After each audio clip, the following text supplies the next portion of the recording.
You would think you've got American approval, FDA approval, you can just copy and paste that in here. Not at all. So if you really want to go global, you really need to think about, okay, then the local market, even the culture is different. Every dollar you spend on R&D, you can get up to eligible 43.5% of tax incentives to support any R&D activities. Ultimate goal is, of course, bringing these innovative products to patients and to achieve the best possible outcomes. My passion has always been in health and in science and doing things that could make a difference, as corny as it sounds. Like many other industries, the pharmaceutical industry is very complex, highly regulated, and it encompasses many different functions to match the critical steps that are required to launch a health or pharmaceutical product. So for example, right from the beginning, you need a clinical trials team, the clinical development team to understand if the product actually works in human, is it safe, is it efficacious, doing what it meant to do.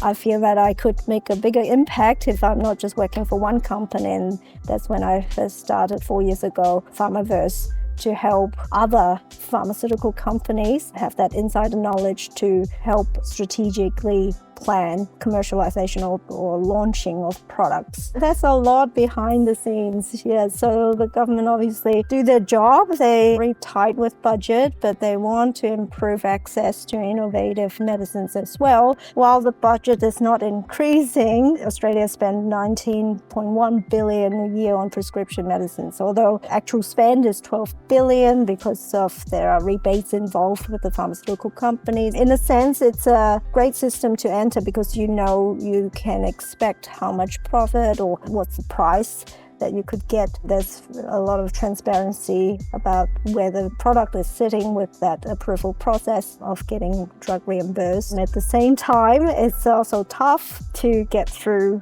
the negotiation, and there's more scrutiny on price, and that means you need to get the right clinical data, the right message, and the right support. And we need clinician support as well to bring new products to the market. All of these pathways needs to be very well understood and mapped out so that for the company that comes in to market their product, they know where to go and speak to the right people. We're using AI to identify potential candidates of molecules much faster than what we would have done a few years ago. There's no one playbook for every product, right? And there's so much involved. You need to talk to the right people at the right time and using the right strategy.